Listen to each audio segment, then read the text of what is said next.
Hey guys, welcome to Real Estate with Ryan. Thank you for tuning in on a Saturday. So glad to have you on this beautiful Saturday here in East Tennessee in the studios with my crew. April couldn't be here today, but if you're tuning in for the first time, my name's Ryan Coleman, owner, founder of Hometown Realty here in town, and we try to bring you the up-to-date information on the housing market and kind of what's going on in your own backyard. So thank you guys so much for tuning in. Got a good show for you. Got a little housekeeping to start. So if you guys are following us on Talk Radio, you know we're there at 11 o'clock every day. Then we've got a new time here for News Talk. So if you News Talk listeners that usually watch us or listen to us at 5 o'clock, we've got a show time that's going to change, and it starts this Saturday, the following Saturday at 1 o'clock. So starting on October the 5th, 1 o'clock, we move to a new time slot. Super excited about that, reaching a whole lot more people.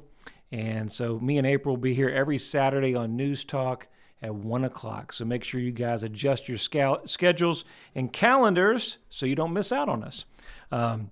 Talk Radio will be there every day, 11 o'clock on Talk Radio as scheduled. So we've got a good show for you, and we're going to get right into it because it's kind of lengthy. Just left a client's house, had an opportunity to be on the market during this summer. You know, if you guys have a home on the market now, you understand that the houses that were listed in the summertime, spring and summer, more likely the summertime, didn't sell. Guess what? They're coming off the market. Those contracts are coming up and things are not moving for whatever reason. The market's very healthy here, but sometimes, believe it or not, homes don't sell. Could be the marketing, could be the agent, could be the pricing, could be the seller, could be conditions. A lot of things come into play. The biggest thing that you want to focus on is selecting your agent. We always talk about that it's probably one of the most important things you can do in this marketplace is have the right agent work for you. That's why we do this show for you. We try to tell you all the things that you need to know, whether you're buying or selling, tips that we can help you with, and I hope you enjoy those. But our show today is a good one, 10 warning signs that you've hired the wrong realtor. So I left our couple just the other day, and we had a great meeting, and they came off during the summer. And one of the frustrating experience of buying and selling a house. Our clients are seniors. They just put the home on the market in the summer. Very early on, they got a contract. Guess what happened? They started moving, started packing up, and all of a sudden, last week of the closing, it falls through. How frustrating is that? The deal falls through, they pack the whole house up, and then eventually have to go buy or rent something else. Now their house is empty. And these things happen, but part of our conversation, and what we'll tie into the show today about 10 warning signs that you need to have when you pick the next agent that you're working with, is I asked them, I said, when we come to closing, did you have loan approval the last week? And they said, Ryan, well, yeah, everything was fine. Just a last minute information about their finances. They, didn't, he had some money under the table and didn't count it. So therefore they couldn't verify it.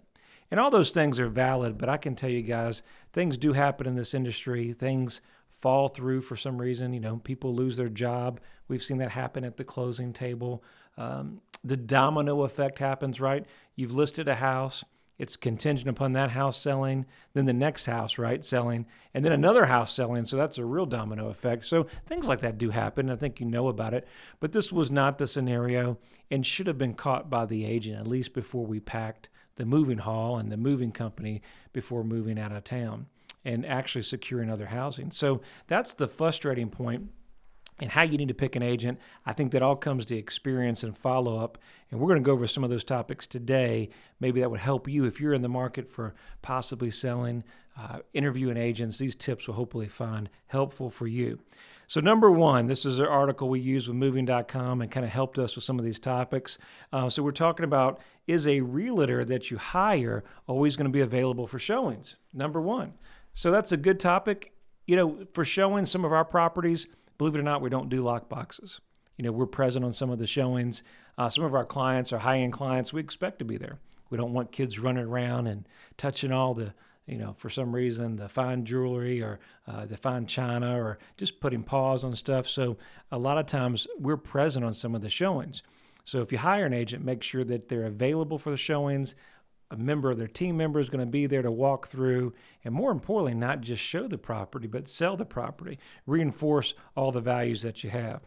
Some of the signs to look for is if your agent that you're choosing, unfortunately, is not available on the weekends, maybe it's hard to get a hold of it. That's probably one of the biggest frustrations in our industry is getting agents to call us back, or any salespeople, right, to pick up the phone or call back.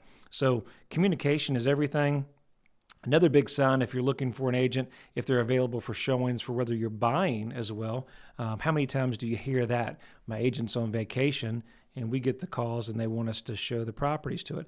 Everybody needs a vacation, but if that's a consistent theme where they're constantly busy or at the ballpark or unfortunately on vacation, then, unfortunately, you've got to find a house, you've got to sell a house. You need somebody that you can count on in that process and to walk you through that. So next step is if you're thinking about marketing your home, number 2, they don't seem to understand the marketing process on what it takes to get a home sold and how the marketing evolution has changed over the last 20 years. So when we first started in real estate, there was no YouTube or Google or any of that. A lot of it was print media. And as the market really has changed, we were doing a little bit of a survey the other day, and I think we said 92% of buyers are starting their process online. But it just doesn't start with buying online. There's so much more. Now we've got Instagram, social media posts, right? Professional mailings, brochures, web presence, pay-per-click, SEO. What is all this stuff? Well, it's so important that when you add drones and videos and all that to the property, that the agent is skilled in that marketplace that can represent your home. I always tell clients that if you're selling in the market today, it's all about exposure and it's all about marketing. So if you guys are not having the best presentation on the product online and you don't have presentation with the local realtor community or videos to really describe a community, some of our properties are not just about the property, it's a lifestyle, right, guys? So you're selling, that's, let's say, something we've got in Fox Den. You're not just selling the neighborhood, but you're the community, the neighbors, the golfing, so much that goes into that property. You have to relay that. So sometimes, unfortunately, we've got a local market presence, but a lot of our out-of-state presence doesn't know anything about the area. They're new to Knoxville, and it's our job to educate them and let them know about that property and all that it has to offer. So having an agent that understands marketing and having a reach to reach out of state and the local market is very, very key. Let's talk about negotiations as we come into the strategy session. What do? You find your forever home, or maybe you're hiring an agent. You got to have an agent that's willing to negotiate for you. And negotiating skills are very, very important when it comes to buying. Because in this market, not only is it just getting a good offer, but sometimes could be the difference between you getting your forever home and maybe missing out. So negotiating skills could come in from structuring the contract. You need an agent that has the knowledge to structure the contract that in this marketplace that the seller is going to want to entertain, and maybe the seller's agent is going to want to entertain. For instance, in this marketplace, we're encouraging large deposits, reasonable deposits. Sometimes in this marketplace you say, well, what's a $500 deposit or a $1,000 deposit? It really doesn't matter. But it does matter to the seller. I tell my clients all the time, if you're one of the few that are going to make an offer on the property, and if it gets into multiple offers, you always want to stand out, kind of like in marketing, right? Your offer needs to stand out. You're basically on paper going to say, Mr. Seller, I've put a $10,000 deposit or $20,000 deposit. I'm serious. I've got my pre-approval letter. All my financing is in order. I don't have any home to sell. Or if I've sold my home, here's the documentation on my home. They passed the inspection. They passed the appraisal. And, we're putting 20% down or whatever scenario. See, presentation's everything, but with a good agent that can line that up for you versus another offer where maybe they submit the offer, they don't have the financing together. They say, hey, we'll just put a $500 deposit. It really doesn't matter. Well, it does matter because that's the difference between you guys getting your forever home and maybe the seller going with a different offer when if they knew more information, right? If they knew more about you as a person and your family and scenarios and maybe had the right guidance, you would have made a stronger offer, but you were told not to. So lack of negotiation or the proper advice may be the difference in getting that contract. Listen, we're coming up here on a break.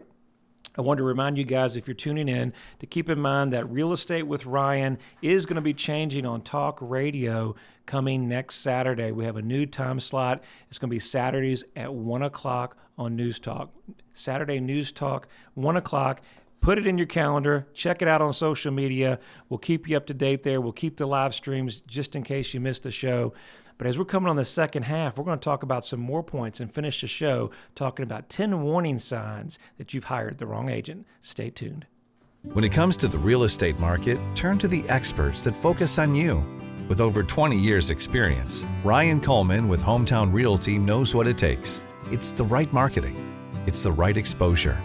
Ryan and April will use their expertise each step as they guide you through the home buying and selling process. Ultimately, it's about results. You need someone you can trust that is committed to you. You have a lot of choices, but the choice is simple. It's Hometown Realty.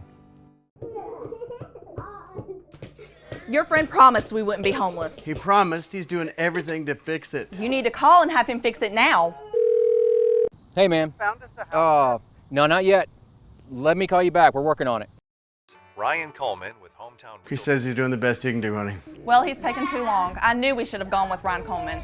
Choosing the right agent is never easy. Call your hometown experts. We'll take care of all the details and make sure you don't get stuck in a motel. Welcome back, guys. Real Estate with Ryan. Thank you for tuning in on the second half of the show. If you're tuning in for the first time, my name is Ryan Coleman, Hometown Realty. And so sorry April couldn't be with you guys today, but she is in that maternity phase. She's not feeling well today, so you understand, and she is sending all the love and support, but could not be here. So solo in the studio with my crew. So glad to have all you guys tuning in.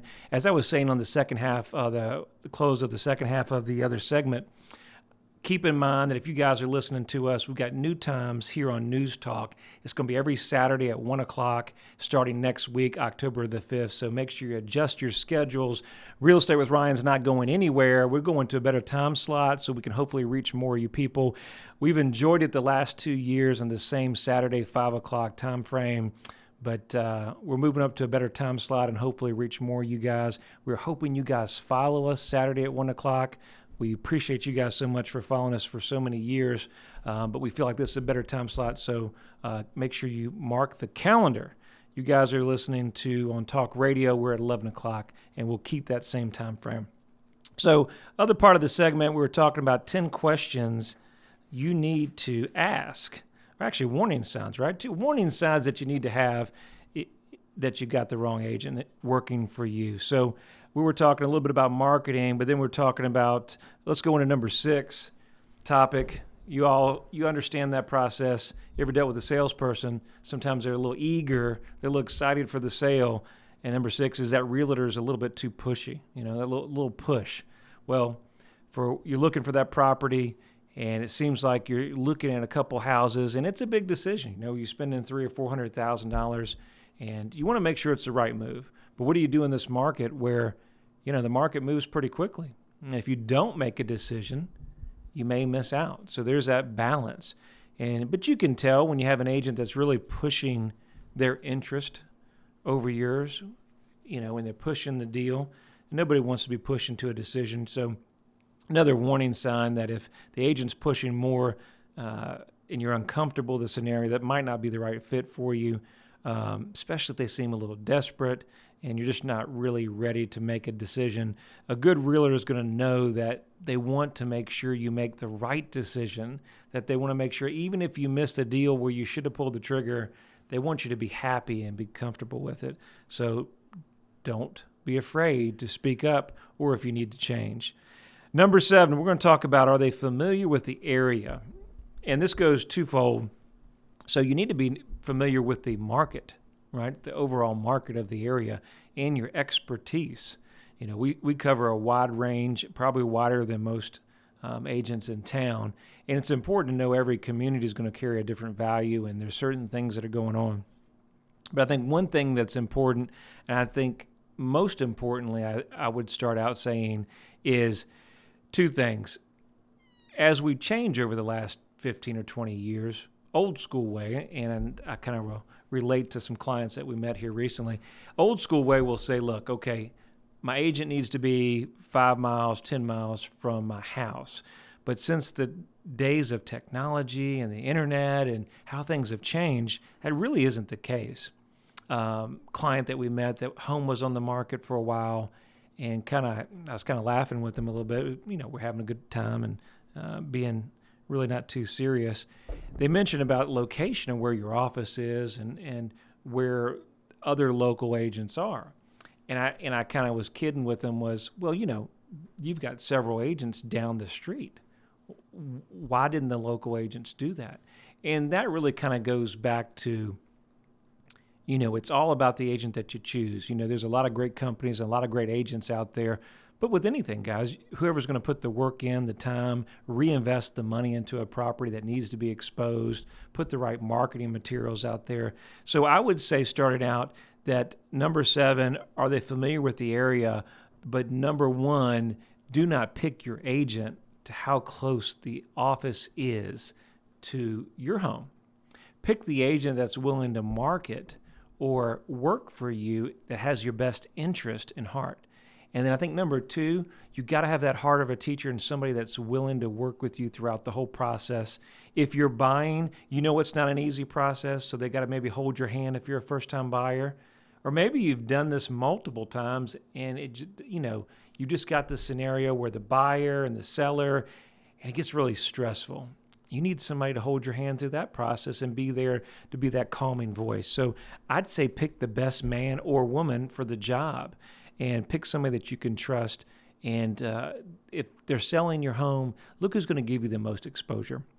Knowing 90% of people are looking online, that a large presence that we're drawing from out of state, that the days of the big offices are really obsolete, and really the big companies, they're kind of obsolete. It's all about the agent's performance, in my opinion, and it's all about the right agent, the right fit for you. So what might be a good fit for somebody else might not be the same fit for you. Keep that in mind. I do stress, when you know the area, there's a difference between the Tazewell market and the Knoxville market, or let's say Union County and let's say Loudoun County. And it's so important that when you're looking at somebody to help you, guide you through the process of, let's say, in pricing your home for sale or making an offer, that you key in those factors. You're not going to find that on Zillow. You're not going to find it on Realtor.com. You're going to find that with the good agents here in the marketplace that know the area, that know the school zones, and can help you see where the market's trending, where the supply is, where the demand is. And more importantly, you know, these decisions, this advice is going to help you either secure your home or potentially go to another property and pass because it was not the right deal. Let's go to number 8. This is a good topic. The realtor is both the buyer agent and the seller agent. So sometimes that works really, really well. We do it all the time. But what we're talking about more specifically is dual agent. So dual agent, in real estate lingo terms, right, it means where you're working for the buyer and the seller. And traditionally, nobody wants to do that. You can't really represent both parties well, right? You can't work for the buyer and the seller. So make sure you have somebody that's representing you for the buyer, or if you're buying directly through the listing agent, make sure that you know that, and more importantly, let them know that the listing agent's not going to tell you what to offer it for, even if there was an agent involved, right? A lot of times buyers call and say, well, hey, what will they take? What's their best offer? Sometimes we're surprised with their best offer, what the numbers are, but we really don't know that until we kind of roll up our sleeves and kind of go to work. So keep that in mind as well. Let's go number 9. We get this a lot in sales in our industry. A lot of industries, they're very unprofessional. So when you hire an agent, you're spending $300,000 to $500,000, whatever the price range. Well, it's $150,000, right? You want somebody that is going to show up and be professional. The biggest thing that we deal with and we see in our industry is that agents just don't show up on time. They don't return the phone calls. In any sales, not just agents, don't pick on agents, but just in our industry, they don't respect the other consumer's time. And that's a big no-no, and that's a big sign that if they're not going to respect your time, the process can be very long. Inappropriate comments, if they're saying dude and, I've got millennials working for me and I get it. Everybody wants to be cool. I think I'm losing the cool factor. But remember, guys, you're in a service industry, so we're working with clients and they should have the utmost professionalism when you come to deal with such a big purchase. Most people don't realize this is one of the largest purchases you're going to make or sell and be involved, and they want to know you've got a professional. If they're wearing T-shirts or not appropriate attire to the presentation, is probably a good sign they're not the right fit. And lastly, number 10, they don't ask the right questions. Questions really come down to, if you have a great agent, the more questions that they're going to ask, they're going to help lead you in the right direction. And Mr. and Mrs. Seller, how much do you owe on the property? If it was on the market, tell me about the showings. What was the feedback? What can we do differently? So these are great questions, so they're not doing the definition of insanity, repeating the same thing. They want to ask these things so we can change things to help you actually get the home sold and solve the minor details that probably messed up, maybe not getting an offer or not getting the response that we need. So critical questions, if you're interviewing an agent, make sure you take time to communicate with them and answer their questions, because it's very, very important. And also make sure you're able to communicate with your agent by text, by the weekend, email, whatever communication you have, and make sure it's comfortable for you. Guys, thank you so much for listening to Real Estate with Ryan. Every Saturday, new time is going to be 1 o'clock Saturday here on News Talk, okay? And 11 o'clock on Talk Radio. You can listen to us here. If you need us, it's an easy number. It's 693-SOLD, 693-SOLD. If you're out on the web, our web address is easy, ryancoleman.org. ryancoleman.org. If you're following us on social media, we'll have this up for replay as well. Every weekend, we thank you guys for listening. We hope you have a wonderful weekend, and we'll look forward to seeing you back next Saturday here.